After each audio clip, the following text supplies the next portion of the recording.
Hello and welcome to day 15 of Ben and Tim's Advent Calendar, and it's a honky tonk special. And I am Ben, I am over here, and then over there is Tim, and he is also probably playing along with this. Yeah, I can't do Maggie Henderson's voice from Ragtime, so I should all be wiped. So you'll find out in a second why you had that little jaunty start there. But before we do, of course, we have to get down to the business. We've been receiving a lot of complaints for selling out, supposedly, by getting all these sponsors. Although, as yet, none of them have actually paid us.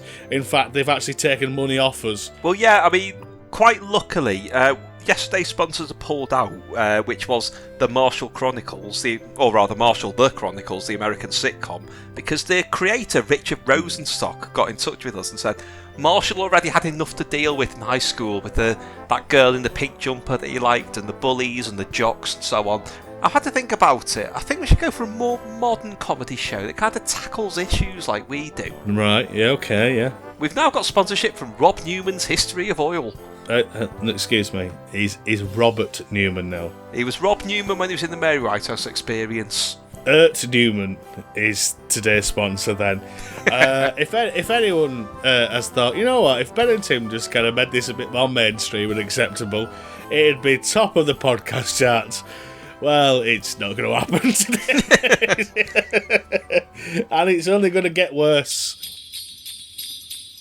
Ching, ching, ching, ching, ching, ching, ching.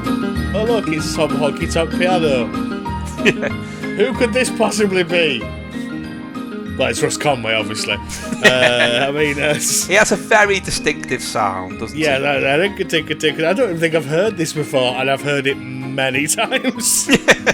People who don't know Russ Conway so much, they may remember Mark and Lard used him for a long time to back various features. Well, not this, but songs that sounded identical to this. Well, he was also name-dropped quite a lot in the 80s, because it's very weird to think of. I mean, we were talking the other day about, there's that whole pre-Beatles pop era. Pre-Beatles. Well, people like Russ Conway were huge stars, like just a clean-cut, presentable piano player.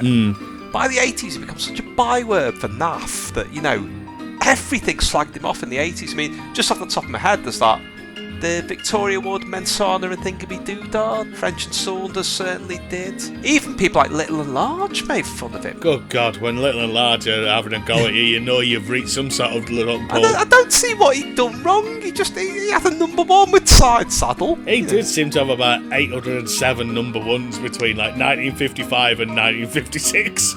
He did, and this is Snow Coach, where he only got to number 7 in 1959. So maybe he'd done a record called Shark Jump that we don't know about before. Do you remember when Russ Conway jumped the shark?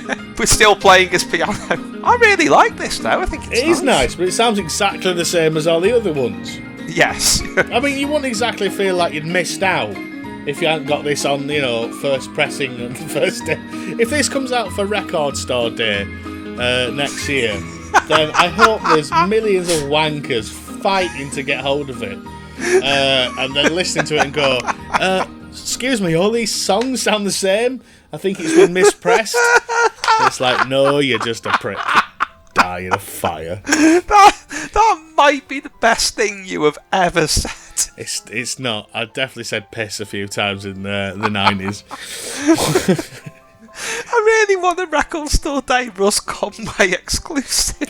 Well, on a more serious note, I'm actually quite starting to, enjoy picking up things like this on vinyl, and people like the Peddlers and so on, because it's so far removed from a lot of music I really like is being really tainted by, hip I love vinyl people these days. Well, yeah.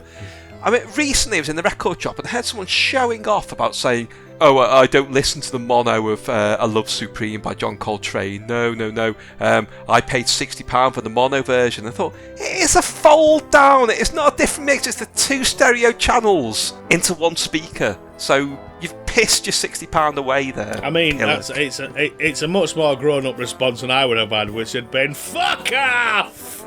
What would Russ Conway's response have been? Fuck off! Ding-a-ling-a-ding-a-ding-a-ding-a-ding-a-ding-a-ding-a-ding-a-ding-a-ding.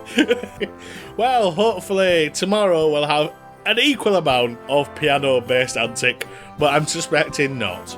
Antic, singular. Antic, just one. Yeah. Well, wait till you hear what's tomorrow's song. Bloody hell. So, until next time, have a honky-tonk day. From me, Honky Tonk Ben Baker. And me, Tim Worthington. Just join in for once. So stop. Ching, ching, ching.